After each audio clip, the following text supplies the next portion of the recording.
Hey, what's up? This is John Cooper, lead singer of the band Skillet, and this is Frequently Asked Questions. Who is John Cooper from Skillet? All right, here's who I am. Number one, first and foremost, I am a follower of Jesus. I'm also a revolutionary for Jesus. I am a nonconformist. I am a musician. I'm married. At the time of filming this, I've been married for 27 years. I have two kids who also follow Jesus. I'm so very blessed. I sing in Skillet. I get to travel around the whole world playing music that I hope uplifts a whole lot of people, and I also get to tell about the greatest news there is, which is salvation through Jesus Christ, who gave me hope when I had no hope, gave me a future when I had no future. And so that's why I say I'm a nonconformist. And that goes along with rock music. Sometimes people say, what does Christianity have to do with rock music? Rock music was about going against the flow, man. Rock music was about saying, I'm gonna say what I wanna say, and I don't care what anybody else thinks. And that is my message in Christianity. I'm not conforming to the world because Jesus has changed my life, and I wanna write songs about that. Is Skillet a Christian band? Yes, Skillet is a Christian band. Having said that, I've never wanted to only sing music for Christian people. I always wanted to sing my music for all kinds of people. And so sometimes somebody says, Christian band, does that mean if I'm not a Christian, I can't listen? Of course it doesn't mean that. We want you to listen. And sometimes people come to me, I would say usually every week somebody comes up to me at an autograph line and they say, I gotta be honest, I don't really get the Jesus stuff, but your music makes me feel better. And I love hearing that because our music is not only for Christian people, and it's not only for people who have to end up agreeing with me. You don't have to agree with me. I still want our music to affect your life, and I especially have a soft place in my heart for people who struggle with depression, suicidal thoughts, mental health, things like that. If our music helps you and you still don't believe that Jesus is the Son of God, I still want you to listen. We can be friends, come on. We can still be friends, all right? So yes, Skillet is a Christian band and we are absolutely unashamed of that. Should my kids listen to Skillet? I think the question I have for you is this: why aren't your kids already listening to Skillet?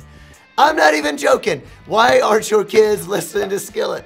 No, of course, I think they should listen to Skillet. I think it kind of depends on, you know them better than I do. You know their age group, you know the subject material, the songs, and this and the other. But we always try, to the very best of my ability, to write songs that are appropriate for all age groups. And sometimes if the content is dark or there's some songs that are a little darker, then you make that decision as a parent and say, is that okay for my 5-year-old, or is that a little too much?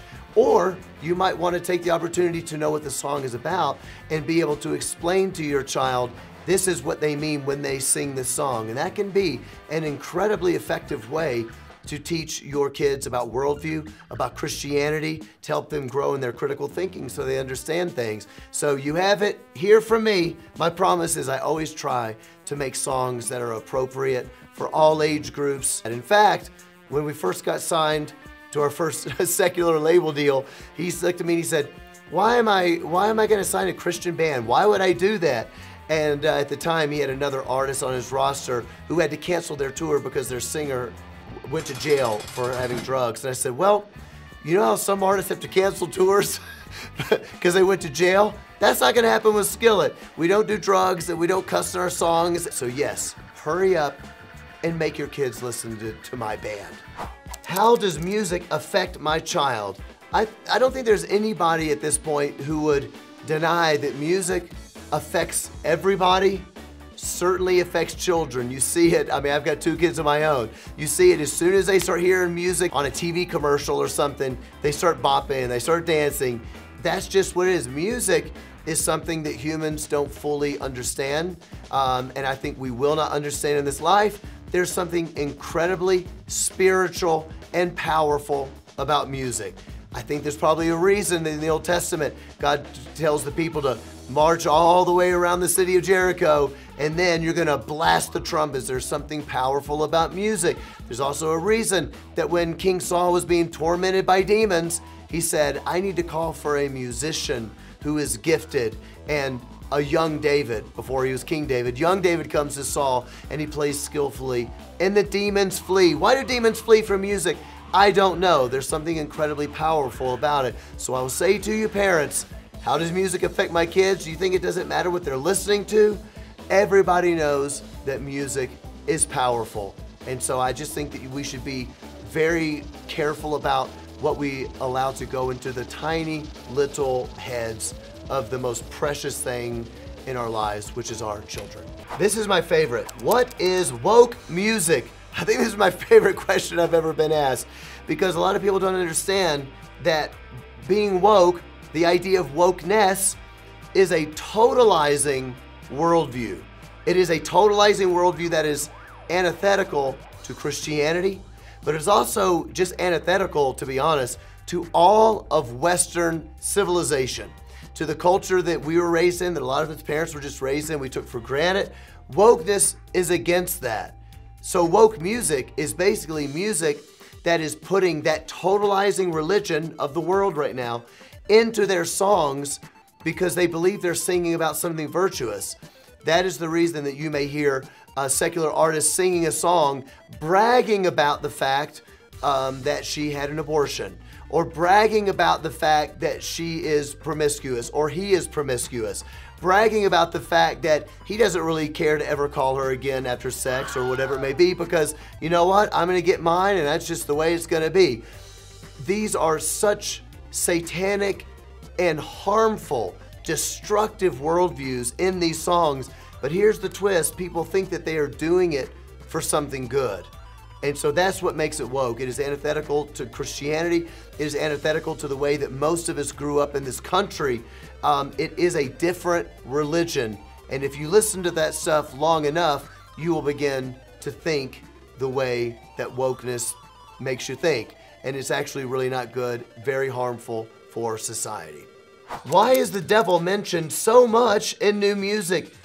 This is a great question, and there's a really good answer for it. It's because this culture of wokeness has so flipped truth on its head that the world sees God, the Bible, Jesus Christ as the ultimate oppressors. God now is the one, in their view, who is enslaving you, who is making your life bad. It is Christian ethics, we would call that Christian morality. These stipulations on sex or whatever it may be, those stipulations are said by the woke to actually enslave you and make your life really terrible and to oppress you and yada, yada, yada. So that means that Satan is the liberator. Satan is the great revolutionary that's going to revolt against God, and he's going to make your life awesome. That's what they believe. And so now you see, as you see good traded for evil and evil traded for good, that's from the Bible, that's from the book of Isaiah. Woe to those who call good evil and evil for good, who trade light for darkness and darkness for light. That's what we're seeing happen in music and entertainment and in our entire culture. And if that's the case, then Jesus is the oppressor, and that makes the devil the liberator. Why does my child like secular music? Music is one of these things that is so ubiquitous in life. Music, a lot of the times, is part of our identity. I think for most of us growing up, we relate to certain friends, and typically you can tell who is friends by the way they dress and the music they listen to. They like the same music, they like the same stuff, they like the same sports team. That's the way it's gonna be. And music is ubiquitous. It's everywhere you go.